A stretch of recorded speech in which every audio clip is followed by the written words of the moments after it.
شاعر مشرق علامہ اقبال، مصور پاکستان، مفکر پاکستان علامہ محمد اقبال۔ ہر شیشہ ٹوٹ جاتا ہے پتھر کی چوٹ سے، ہر شیشہ ٹوٹ جاتا ہے پتھر کی چوٹ سے، پتھر ہی ٹوٹ جائے وہ شیشہ تلاش کر، پتھر ہی ٹوٹ جائے وہ شیشہ تلاش کر۔ اقبال تیری قوم کا اقبال کھو گیا، اقبال تیری قوم کا اقبال کھو گیا، ماضی تو سنہرا ہے مگر حال کھو گیا۔ جناب صاحب، محترم اساتذہ کرام اور میرے ہم مکتب ساتھیوں، السلام علیکم۔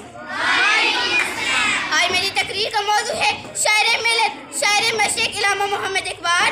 صدر ذی وقار اقبال ہی برصغیر کے وہ واحد رہنما تھے جنہوں نے انگریزوں اور ہندیوں کی غلامی میں جکڑے مسلمانوں کی کم آئیگی کا احساس کیا، ان کے لیے الگ وطن خطۂ ارض کی ضرورت محسوس کی۔ عدم خطبہ الہ آباد میں مسلمانوں کو الگ وطن کی ریاست کا پورا نقشہ پیش کیا۔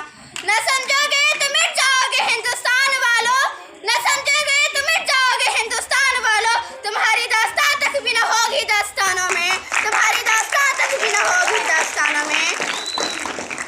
صدر ذی وقار اقبال ہی نے مسلمانوں میں الگ وطن کی لگن پیدا کی اور اس منظر کے حصول کے لیے محمد علی جناح جیسے عظیم رہنما کی قیادت بھی فراہم کی۔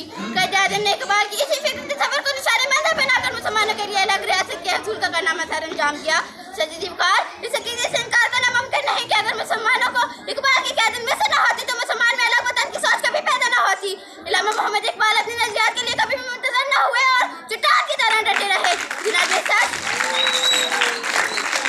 جناب ساتھ آپ کو نوجوانوں سے بہت امیدیں تھی، آپ چاہتے تھے کہ نوجوان آگے بڑھیں اور مل کر اسلامیہ کے لیے کچھ کریں۔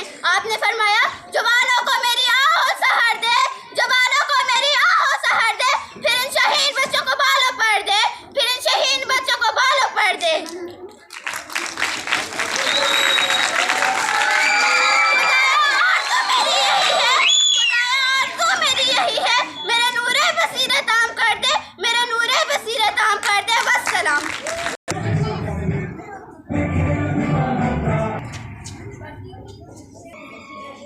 شاعر مشرق علامہ اقبال، مصور پاکستان، مفکر پاکستان علامہ محمد اقبال۔ ہر شیشہ ٹوٹ جاتا ہے پتھر کی چوٹ سے، ہر شیشہ ٹوٹ جاتا ہے پتھر کی چوٹ سے، پتھر ہی ٹوٹ جائے وہ شیشہ تلاش کر۔ اقبال تیری قوم کا اقبال تیری قوم کا اقبال کھو گیا، ماضی تو سنہرا ہے مگر حال کھو گیا۔ جناب صدر، محترم اساتذہ کرام اور میرے ہم مکتب ساتھیوں، السلام علیکم۔ آج میری تقریر کا موضوع ہے شاعر ملت، شاعر مشرق علامہ محمد اقبال۔ صدر ذی وقار اقبال ہی برصغیر کا وہ واحد رہنما تھے جنہوں نے انگریزوں اور ہندوؤں کی غلامی میں جکڑے ہوئے مسلمانوں کی کم آئیگی کا احساس کیا اور ان میں الگ وطن خطۂ ارض کی ضرورت محسوس کی اور اپنے خطبہ الہ آباد میں مسلمانوں کو الگ ریاست کا پورا نقشہ پیش کیا۔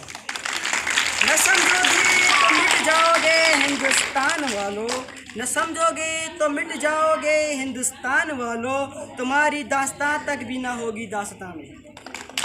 صدر ذی وقار اقبال نے مسلمانوں میں الگ وطن کی لگن پیدا کی اور اس منزل کے حصول کے لیے محمد علی جناح جیسے عظیم رہنما کی قیادت بھی فراہم کی۔ صدر ذی وقار اس حقیقت سے انکار ممکن نہیں، اگر مسلمانوں کو علامہ اقبال کی قیادت میسر نہ ہوتی تو مسلمانوں میں الگ وطن کی سوچ کبھی پیدا نہ ہوتی۔ علامہ اقبال نے اپنی نظریات کے لیے کبھی بھی متنزل نہ ہوئے اور چٹان کی طرح ڈٹے رہے۔ جناب صدر، آپ کو نوجوانوں سے بہت امیدیں تھیں، آپ چاہتے تھے نوجوان آگے بڑھیں اور ملت اسلامیہ کے لیے کچھ کریں۔